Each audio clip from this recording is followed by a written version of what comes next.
what is death like? I don't know, I didn't die yet. I didn't die yet. SubhanAllah. And my lecture wasn't about death. I mean, I can't talk about that, brothers. That's another subject, inshallah. It said, if you love someone, a girl, so much. It's already a problem, I can see right now. I didn't read the whole question, but it's starting out like it's a problem here. Okay. If you love someone, a girl, so much, and you can't get married just yet, and at the same time you want to be a good Muslim and not break the law of Allah, what should you do? Well, first of all, the Prophet ﷺ mentioned that if you're a young man and you can't get married, then you should fast.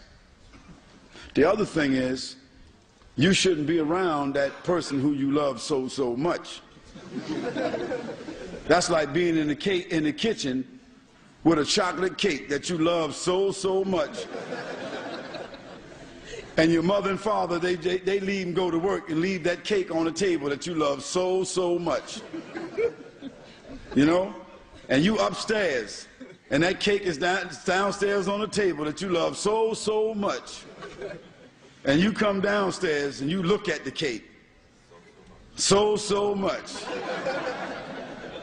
And you don't cut the cake, you just reach out and just take a little piece of chocolate and put it in there, run back upstairs. Well, once you get that chocolate in your mouth, that's it. Because you're going to like that chocolate cake more than so much. And chances are, by the time your parents get home, there's going to be a slice out of that cake. And that means that you ate a piece of it so much. Well, the same thing happens with girls and boys. If they spend the improper time without supervision against the sunnah of the Prophet ﷺ, and they're allowed to talk to each other on them phones so much, and they're allowed to visit each other and see each other in school and in the streets and on the bus stop and in the cafes so much, then it's not going to take no more than about 6 months to a year before something happens so much. So fear Allah subhanahu wa ta'ala, and whoever's daughter it is, you need to respect her and leave her alone. You don't even have a right to write to her. You don't have a right to call her on the phone.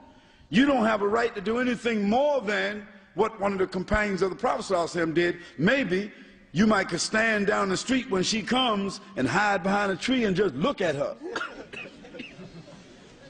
That might be allowed for you to do. So stay away from that young lady. Talk to her parents. Talk to your parents. Make some plans. And if you're old enough to adopt responsibility and you got a room in your house, ask your parents to allow you to marry this girl that you love so much, even if you're in school. And it's better for her to be in your room married, and the two of you 15, 16, 17, and for you to love her so much married, than for what may happen if you don't. That's what I can advise you to do. And I mean, that's just being real. Now, if the parents of this young man are here, you should listen and talk to your child and what they're saying here, because they could wind up in a problem. Because it seemed to me he might be on the verge of breaking the law. So much.